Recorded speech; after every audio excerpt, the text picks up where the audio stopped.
I'm not going there to die. I'm going to find out if I'm really alive.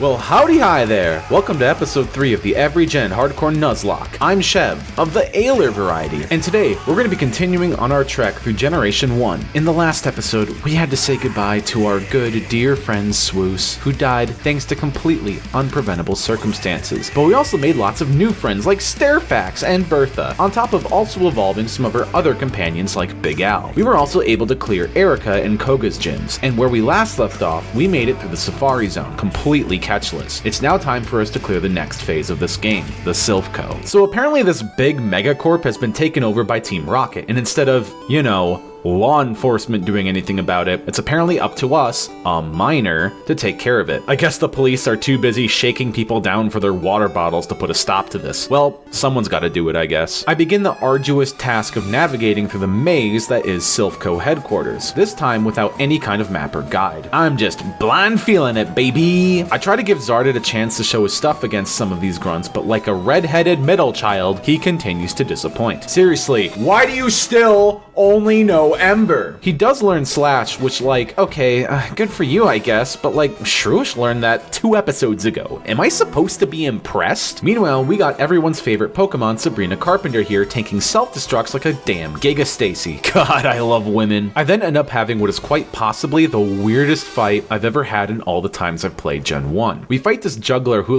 man, do you know what's going on right now? You're a hostage in a corporate takeover. This is no time for juggling. He leads with a Kadabra into my Squaw, and after Squaw takes a peck at him, he immediately switches out into Mr. Mime? I don't recall the Gen 1 AI ever switching except under very specific circumstances, so this threw me off guard. So Mr. Mime proceeds to then set up a light screen which defends against special moves, only to then immediately die to my physical attacking Squaw. Then an injured Kadabra pops back in only for it to also die right away. I have no idea what this guy's plan was. The inner machinations of my mind are an enigma. However, right after this, Squaw ends up learning Drill Peck, which turns Squaw into an unfathomable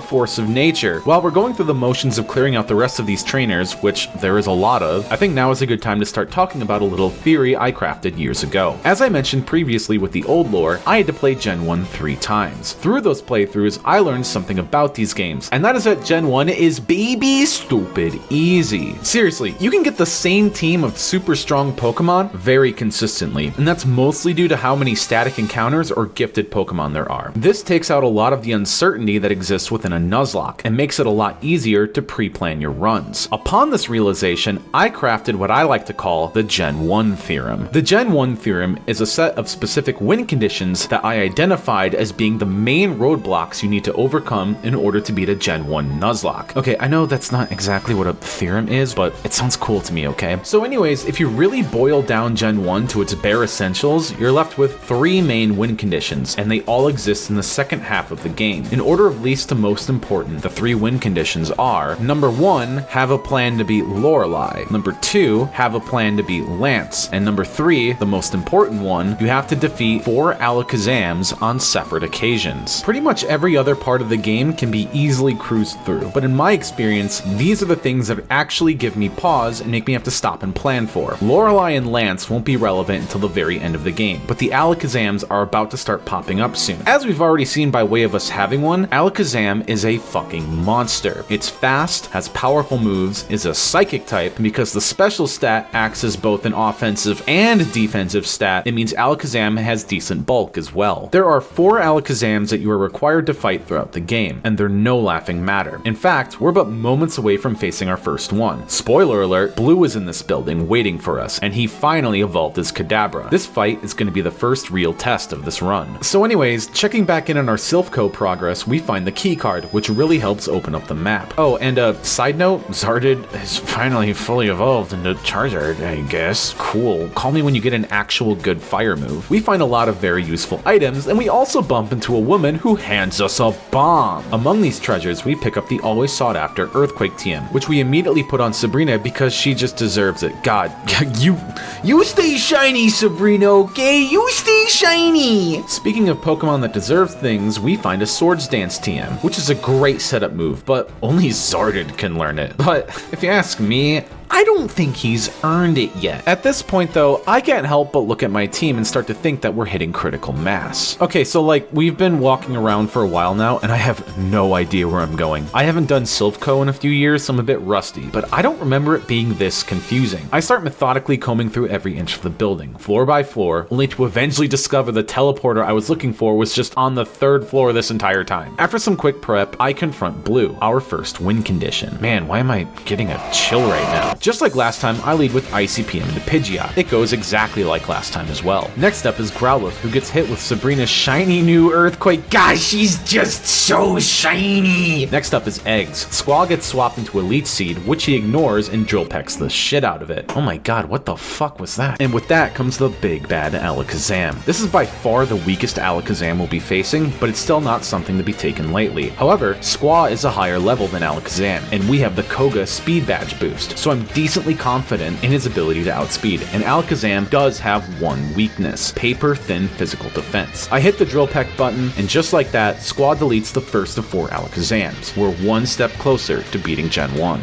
Lastly is the level 40 Blastoise. I bring in ICPM, who gets hit with Bubble. Yup, that's right, my rival starter, the big bad Blastoise, is nothing but a Bubble Buddy. I mean, I can't talk, my Charizard still has Ember. Even more hilarious though is after Blastoise lives the first T-Bolt from ICPM, Blue heals it with a fucking potion. A regular schmegular potion. For how much shit this guy talks, he doesn't really have much to back it up with. ICPM fires off one more Thunderbolt to close out a very clean Silph Co rival fight. Blue declares afterwards that he is going to the Pokemon League to become the very best, like no one ever was. Okay, my Duderino, if you want some advice, try some super potions at the very least, or maybe a Bubble Beam TM from Misty. You're fucking killing me here, dude. I take a second to do some house cleaning, aka throwing Zarded in the box, so that way we have a spot to pick up a new friend. That's right, after you beat your rival in Silph Co, you can talk to this guy who just gives you a Lapras, which is an excellent Pokemon. Lappy joins our squad, and I waste no time investing some moves into her, teaching her Surf and Psychic. I also decide to give Sabrina the Ice Beam TM to round out her already stacked move pool. It's now time for us to go and confront Giovanni for the last time and put an end to this corporate takeover. Wait, why am I sticking my neck out for these guys again? I go up to the top of Silph Co for our climactic battle, only to realize that while I was cleaning out my items, I put the key card in the PC.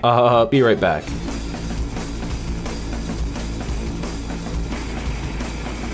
Okay, now I'm ready for a climactic battle. We approach the Tony Soprano of Pokemon and tell him to STOP IT!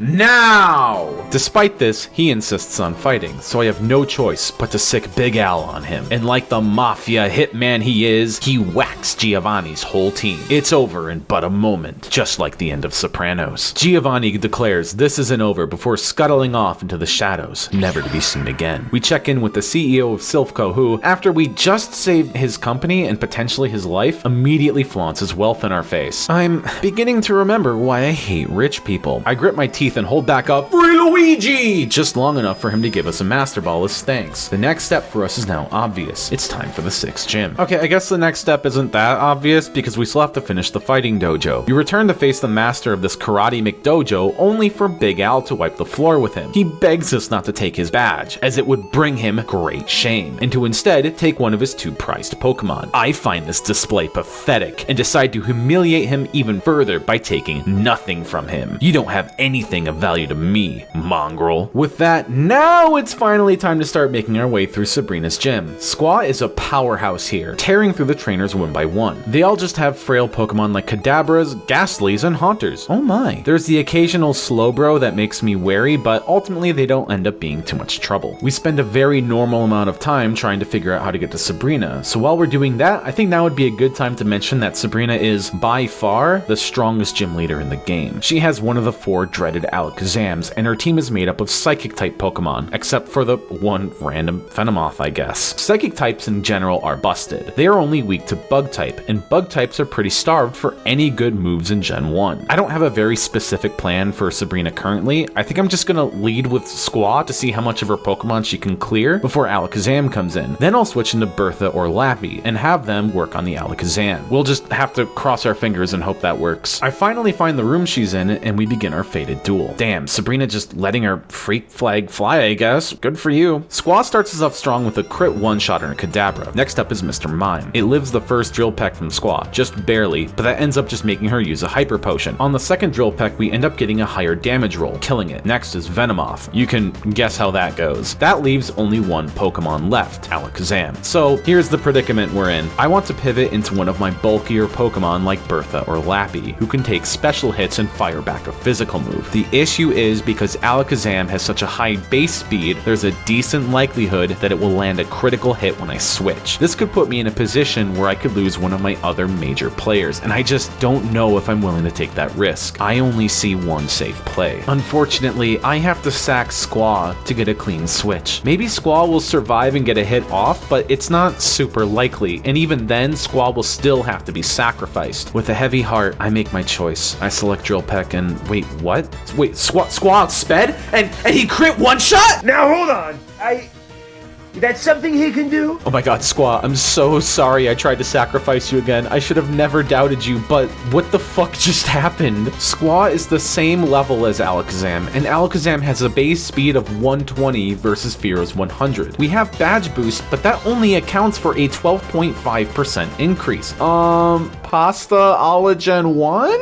So the only thing I can think of is that badge boosts are super glitched. The way badge boosts seem to work is that when you send out a Pokemon, the game checks its stats and then increases them with the badge boost. However, there is a bug where if your Pokemon's stats are changed in any other way, like with the enemy using a move like Growl, the game ends up rechecking your stats and applying every badge boost again. You can abuse this exploit heavily and end up with a Pokemon that has 999 across the board on its stats. It's possible that something like this happened, as a second badge boost would in fact give Fearow enough speed to be faster than Alakazam. But the thing is, at no point in the fight did Squaw's stats get changed, so I only have one other theory, but I'm not sure how sound it is. Remember back when we fought Blue a moment ago and right after hitting Blastoise, Blue healed it? This, by all accounts, doesn't make sense. It implies that the AI used a healing item on a full health Pokemon at the start of this turn, unless if the AI doesn't choose its next move in advance like it does in every other Pokemon game. Rather, it picks its move after you lock in your move and then acts accordingly. If the AI were picking its move in advance, it would have never used a healing item on a full health Pokemon. So it only could have done that after seeing that their own Pokemon is going to take damage and then deciding to use a healing item. The way this could potentially have played out is that the AI saw I was going to use an offensive move and it calculated that Alakazam was going to live with low HP. So it decided to use a healing item, which I guess has negative priority in Gen 1 when the AI uses them. I don't know. But we ended up critting, which was enough to kill, and the AI usually doesn't take crits into account when doing damage calculation. At least that's the case in every other Pokemon game. This theory is a bit out there because it relies on assumptions of how Gen 1 AI decision making works, which I just don't really know that much about. If anyone is watching this and is a diagnosed ADHD with a Gen 1 fixation, and I know at least one of you is, I would very much like to hear an explanation of what caused this because I'm just perplexed at this point. Feel free to leave a comment down below. But man, Squawk just fucking soloed Sabrina, the hardest gym leader in the game. Godspeed, you magnificent creature. With that, we now have our 6th gym badge, and we can officially say we have made it to the late game. It's now time for us to go surfing, baby! We return to Fuchsia City and head to Route 19, where we pick up another buddy. I call him Cool Guy, because he just kinda has that vibe. We start navigating the seas, and I try to speed things up by avoiding the trainers here. What? After a relaxing little cruise, we make it to the Seafoam Islands. That means it's time for another encounter. There's lots of potentially really strong Pokemon we can pick up here, so let's roll ours and— Is that a fucking Staryu? Okay, the jury is out. This run is officially goated. Remember back in episode 1 when I said Starmie is considered one of the best Gen 1 Pokemon? Yeah, I wasn't kidding. On top of already having an Alakazam, a Snorlax, and a Nidoqueen, we have a goddamn Starmie. I name it Chocolate because it's Frienders Friday, baby! Introducing the chocolate starfish! Oh boy, what a treat. After that bit of excitement, I think we need to balance it out with a strength puzzle, because we all love doing those, right? It takes a second for me to remember how this one is done, but eventually we get all the boulders in their rightful spots. Ho ho ho, what do we have here? A dubious little creature getting up to mischief. This is no good. Oh, the beast is demonic in nature. Not today, little snowbird. You may try to tempt me, but I have integrity. Wait, what the fuck did I mean by that? Hi, I'm Saul Goodman. We make it out of the Seaphone Islands and onto Cinnabar Island. We have some unfinished business to attend to here. I approach the Temple of Satan and bestow upon the Shadow Priest our Helix fossil. He does some ancient demonic ritual known as science to rebirth the Antichrist. With that, we have set in motion the Book of Revelations and have brought forth the Son of Perdition.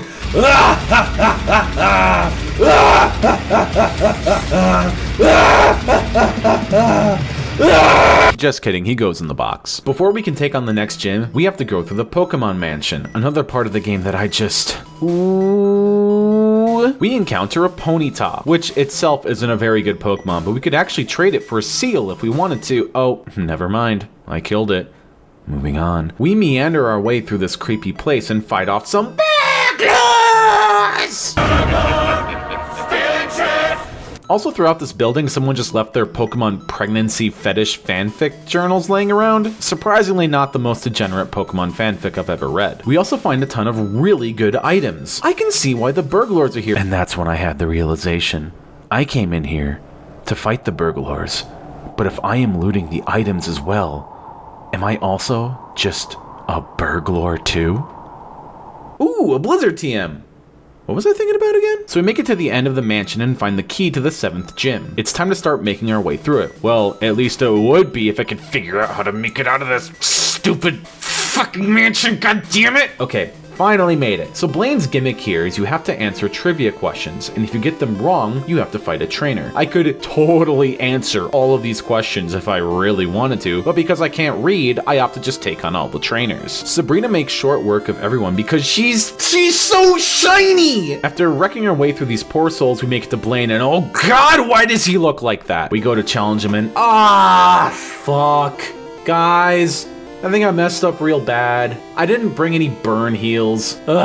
Shit. I don't think I'm making out of this one alive. Actually, just kidding, Sabrina goes on a massacre. It's actually funny how much of a joke Blaine is. Fire types really just aren't very good at all in this game. After wiping the floor with him, he gives us a TM for Fire Blast and suggests we give it to either a Ponyta or Charmeleon? Someone take his gym leader license away, seriously. Well, now that we have the 7th gym badge, there's only one thing left to do. Head back to Viridian City. Okay, actually, there's a couple things to do. I fly to Celadon City to pick up a Water Stone and evolve Chocolate. I also invest a few TMs into him as well, specifically Blizzard, Surf, and Toxic. Because Chocolate can learn Recover, it actually makes him a really solid Toxic Staller, which will come in handy. We could just fly to Viridian City if we wanted to, but I decided to do things the old-fashioned way and surf up Route 21 towards Pallet Town. On our way there, I hit up this patch of grass to find a Tangela, who I throw my Master Ball at for shits and giggles. Congrats, Shaggy, you get to be in the VIP section. We make it back to the shores of Pallet Town. Man, it sure has been a while since we were here. Can you believe it was only a few episodes ago we were leaving here, our new Charmander in tow? Oh wow, and look there, the patch of grass we found Spitrat. Ah, the memories. There's just something about coming back to the beginning of the game, right before our final gym fight, that just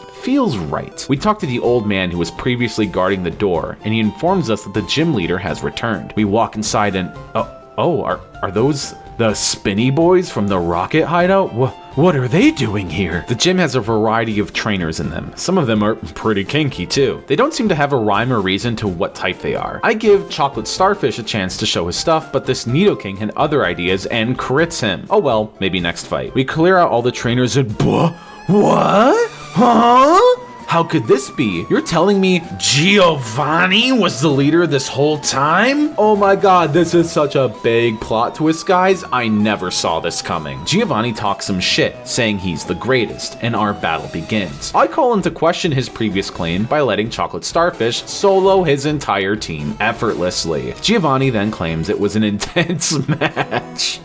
Yeah, okay, whatever you say. Why don't you go home and pay attention to your femboy son? But we now have our 8th gym badge. There's only one more thing left for us to do, the Pokemon League. Before that, though, there is one more fight we need to worry about. Blue is waiting for us in the exact spot that he was in episode 1, and he's gotten a lot stronger since then. This is also the 3rd Alakazam that we have to fight, and it's the toughest one yet. Well, no use in delaying it any further, it's time we take him on again. I find him waiting for us, and the fight begins. It's the same old opening we're used to at this point. I lead ICPM into Pidgeot, and it's over in an instant. Rhyhorn comes out next, and man, Blue, what are these moves? I could honestly have just kept ICPM in if I really wanted to, but to make it easy, I just bring in Chocolate Starfish, who takes it off the board quickly. Next up is Growlithe, which is just more easy pickings for Chocolate. Another one shot, one kill. Execute is next, and it actually has a pretty decent moveset. It has Solar Beam and a bunch of status moves that could potentially be a problem for us. I take a bit of a risk and swap Squaw in, hoping it dodges any status moves, which does, thanks to Execute using Solar Beam. Squaw Drill Peck deletes it, and now we find ourselves in a familiar position. Squaw staring down an Alakazam. This time, I have a really solid switch in the form of Chocolate, who resists psychic moves and can just Toxic Stall with Recover. But I think back to the Sabrina fight, and I can't help but wonder, could Squaw do it again? I let the Goblin in my brain take the wheel and go for it, and oh my god, Squaw outsped again? Okay, this time it didn't kill the Alakazam in one shot, but god damn it, he lived the Psybeam and finished it off! Squaw, color me impressed. You have earned my respect forever. This truly was your finest hour. Lastly, it's his ace, Blastoise. We let Chocolate take care of this one. He lands the Toxic and just sits back while Blastoise slowly rots away. Oh, okay, that scared me a little bit, but we good. Blue honest to god tries to say that we were a warm-up fight before going into Victory Road. Dog, you haven't even been able to take a single Pokemon off me. Get the fuck out of here. He does, in fact, get the fuck out of here, and we are now on the precipice of the end. I think that's gonna be all for this episode. 'Twas an event-filled episode, getting the last 3 gym badges and taking care of everything that we need to do before going into Victory Road. On the next episode, we're gonna try to close out Gen 1, hopefully for good. I just want to thank you all again for watching. I've been having a blast making this series, and every bit of support makes me want to keep going more and more. Episode 4 won't take too long to make, so be on the lookout for it. I'll see you guys next time. Bye!